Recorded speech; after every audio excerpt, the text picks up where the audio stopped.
So now that's your taxable income. So even though you made $150,000, you're only going to get taxed on that $123,653. That's what's called taxable income. And then your federal tax that you're going to be paying is $22,524. And that number is about 16%. So where did that number come from? Now, if you look at the table on the right-hand side, that's what is called a tax bracket. So you don't get taxed 24% on the entire $123,000. Okay. Then that will be almost 30, you will be paying taxes of almost 30,000 or $30,000 and more.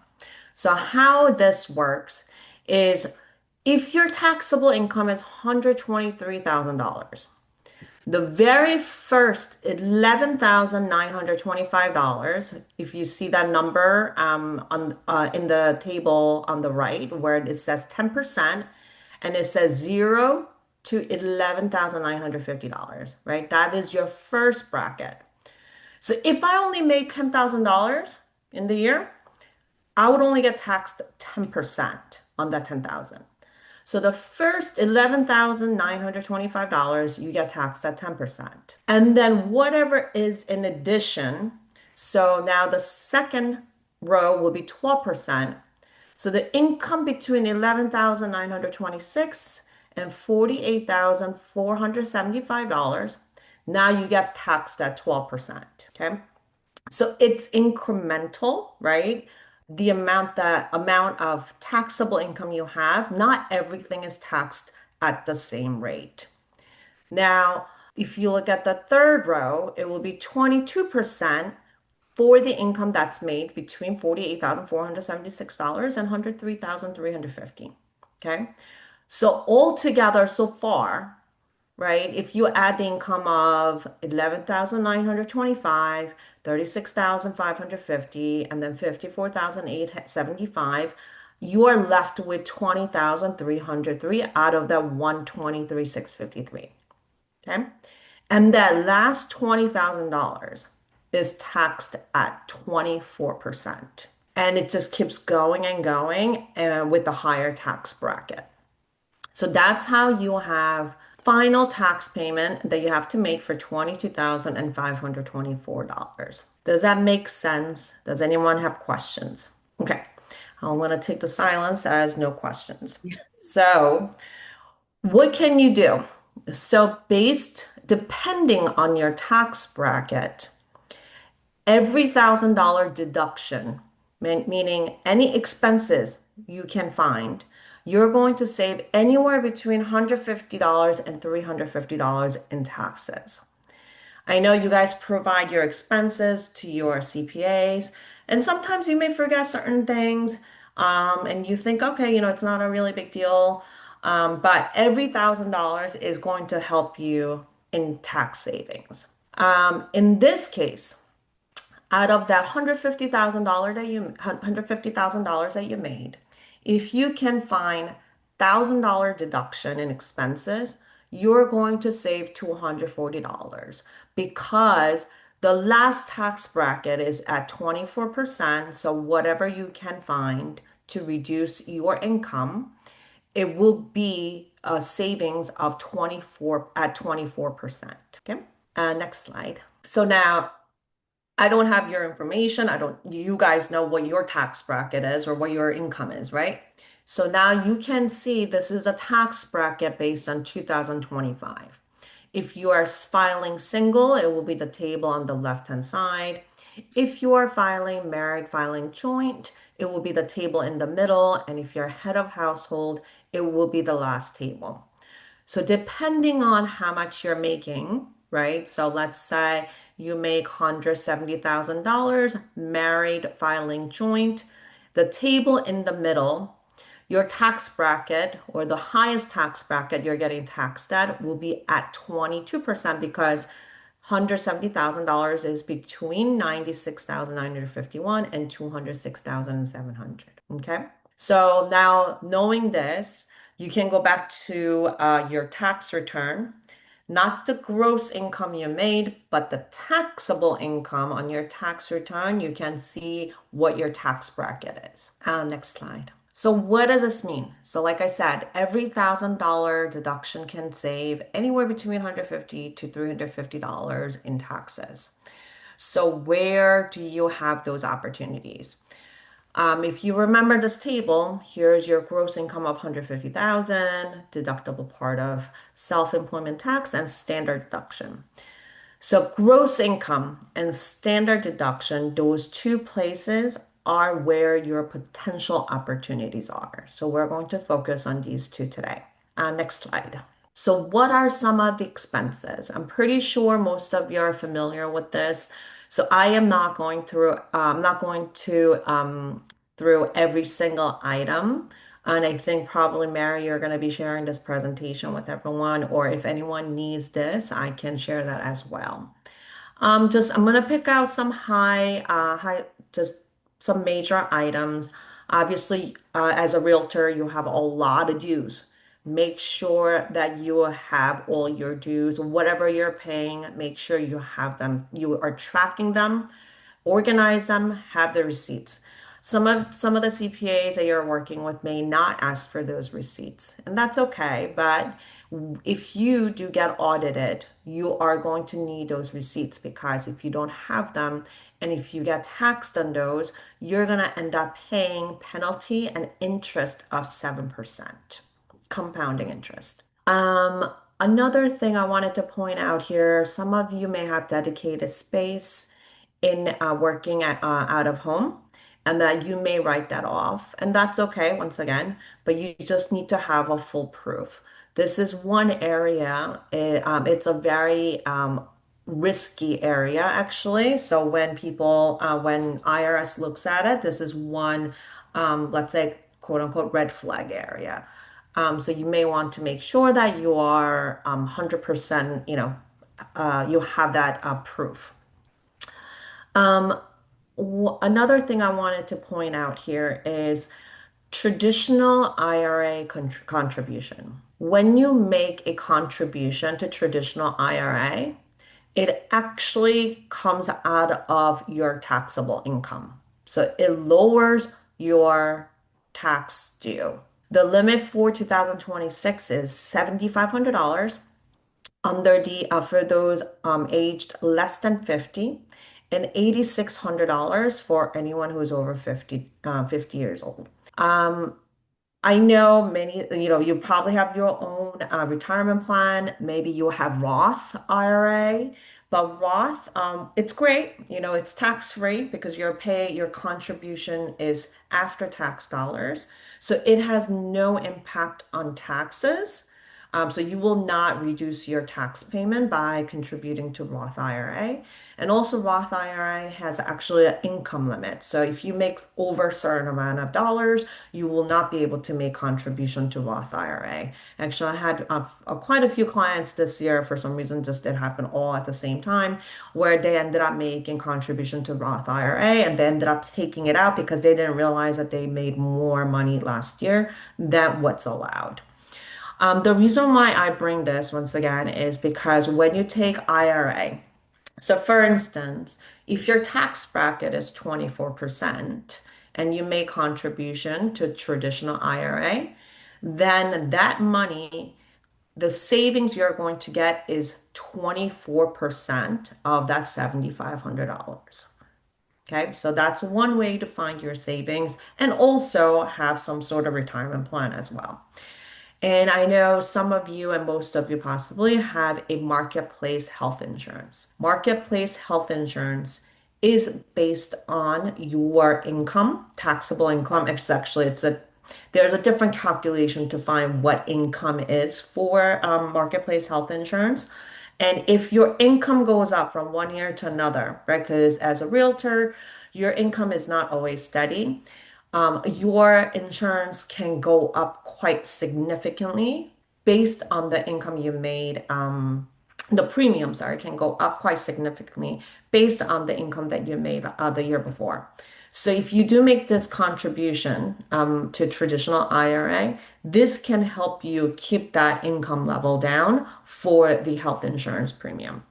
Okay. So that's one thing I wanted to point out. And if you move to the next slide. So out of all the expenses, everything is pretty straightforward, right? You don't really have an option. You spent the money and that's what it is, right? You have your expenses. So there's one area you can look into, which is vehicle expenses. So as a CPA, we have two methods or two ways to actually take your expenses out for your transportation in your vehicle. One method is standard mileage rate, and the other one is actual expense method. Under standard mileage rate, what it is, this is pretty simple, where the client, let's say you, provide me with how many miles you have on your car. So let's call it 15,000 miles. And then, but that's your personal car as well. So you're gonna tell me out of 15,000 miles, I actually use 10,000 miles for the business. So I take that 10,000 miles, and only thing you have to remember is you have to keep track of those. Once again, for audit purpose. So there are apps out there, actually free apps, where you can actually track this for business purpose. And then what happens is I will take your mileage and then I'll multiply that by the amount of dollar or cents in this case allowed by our IRS. So for 2026, from January through June is actually 72.5 cents. And then actually they made a in-year, mid-year change to 76 cents per mile based on the gas price and the inflation that we have. So I'm going to take, let's say, 5,000 miles and apply 76 cents. Then I'm going to be able to deduct the $3,800 for your vehicle expenses. Once again, every $1,000 you can save 150 to 300 something dollars. So remember, if you can deduct $3,800, that could be almost $1,000 of savings in taxes. Okay. So now the next one is actual expense method. So you can have both. You can do either one for the life of for that specific car. So for actual expense method, you're going to keep track of all your expenses. So you have your auto loan interest, your depreciation, your gas, insurance premium. If you're leasing a car, lease payments can be in here, Easy Pass and all that stuff. And one of them also is repairs and maintenance. Obviously, you are using this for your your personal reason as well. So what happens is you add up all your expenses and it comes out to be $8,000, but you used it for the business, let's say 60% of the times that you're going to apply that. The reason why I tell you this is because this is one area where you can make that choice between either one. So some of the questions you may want to ask is, do you drive a lot? Then maybe standard mileage rate may work better.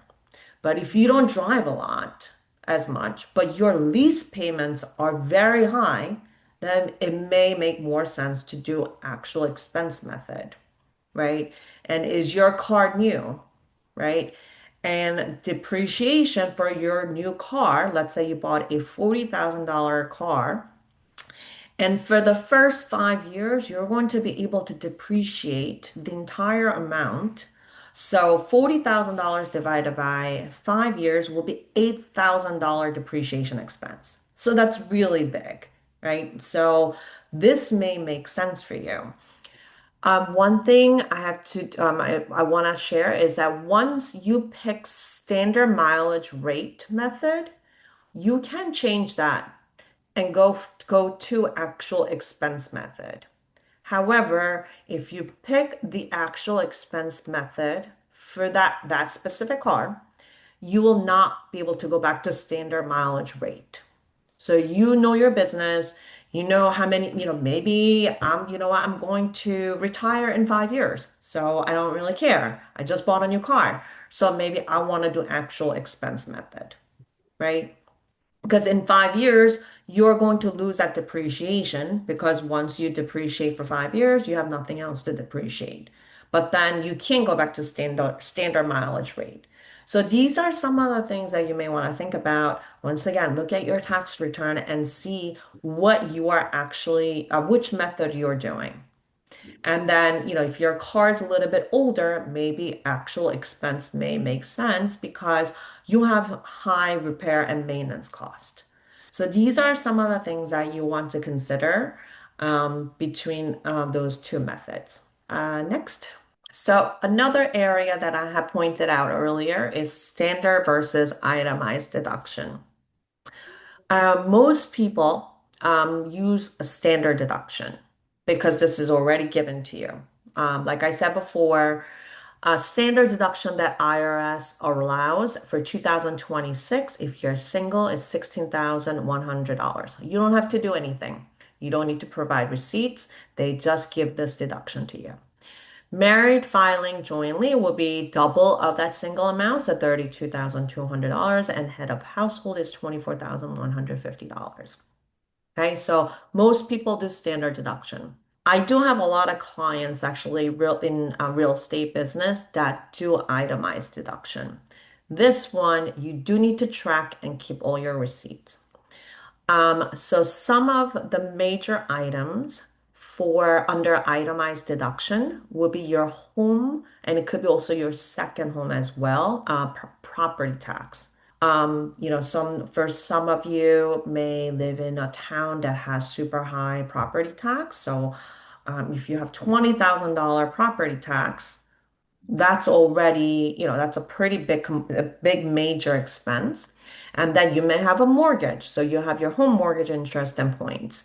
A lot of realtors I know make gifts. So any gifts to qualified charities will be considered under itemized deduction. And let's say, your insurance is maybe not the best and you have big medical costs this year, right? Or big dental implants or whatever you guys are doing. So that year, if you have those big costs, we're talking 10, $15,000 of, let's say, medical and dental costs.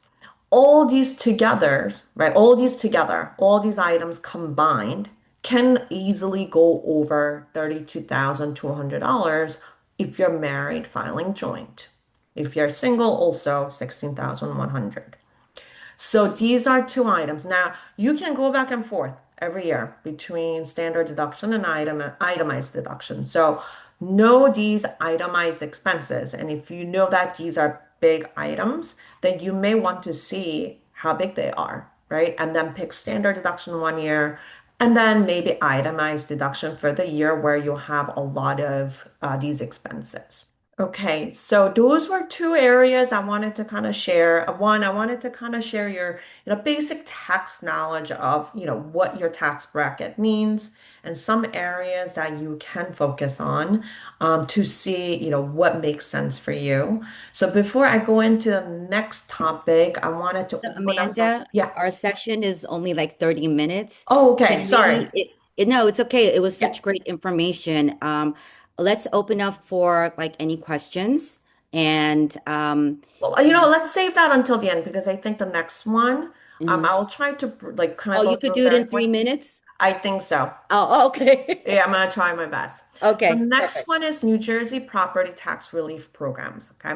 So let's actually move on to the next slide because that will be the last slide anyways. Oh, So there are some programs in New Jersey where they give you a property tax relief. So there are three programs currently. So there's New Jersey Anchor. I'm sure a lot of you have heard of this. And then there's Senior Freeze and Stay New Jersey. Anchor is for all homeowners and renters, and there's no age restriction. You just have to be a New Jersey resident as of October 1st of the prior year. So I'm not going to go through the numbers, but for instance, for homeowners, if you're making less than $150,000, you will get $1,500 back from the state of New Jersey. So make sure everyone files for this. Okay, so it's free money you're getting, even you're a renter. Senior freeze, basically, it holds your property tax base year flat. So from the base year of 2022 or 2023, they reimburse the increase in your property tax. There is an income limit, and this is only for age 65 and older. And then the last program, which is new from 2025, this cuts your property tax burden by 50% up to $6,500. Until June 30th of this year, the income limit was actually $500,000. But literally a month ago, the governor actually cut this income limit down to $200,000. This was a great program. A lot of my clients actually ended up getting thousands of dollars back. But now there's an income limit. And these three programs, if you are if you're under 65, you will have to file a different form. It's called ANC/1. But if you are 65 and you're 65 years and old, you don't have to fill out separate forms. There is a form called PAS1. And that covers Anchor, Senior Freeze, and Stay New Jersey for anyone over 65.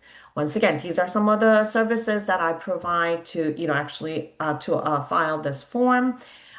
You can do it yourself if you're, number savvy, that's fine. I wanted to share this with you because it is a great program. Although for Stay New Jersey, it is changing continuously because of the budget issue we're facing. But this is great for you if you're 65 years and older. And even though you are under 65, Anchor is always available. And also, this is great for your clients, potential clients, right? So you want to let them know, make sure they don't miss out on this opportunity. The deadline is November 2nd of this year. So make sure you guys get this in if this does apply to you. Um, I've have clients missed out a lot on this last year that came late. So this is it's free money. So I mean it's not free money, you already paid for it, but they are giving you some money credits back. So um, this is I think it's a great program. And by the way, just one thing last thing I want to point out is these three programs combined, it will maximum cap, benefit cap will be $6,500. That's still a lot of money, right? So I know I kind of went through this very quickly, but I wanted to make sure that everyone's aware of this program. And that's it, Mary. So Amanda, for Stay and J, that's for 65 and over. Yes. Anyone who owns a property. Got it. And here's our information. I just wanted to have it recorded because I didn't record it in the beginning. So, any questions? This was amazing. No, thanks. I hope it applied to a lot of people and and relevant, hopefully. And if you got a little bit out of it, that would be still great. Yeah, it was great. Any questions? Okay, you guys could always reach out to Amanda if you have any questions. And really, this for you guys as well, but for your clients to offer and have that kind of knowledge would be something that would set you guys apart. Okay? Thank you so much, Thank Amanda. you, No Amanda. problem. Thank you. All Thank you. righty. Have a great day. You Next week. too. Bye, everyone. Bye.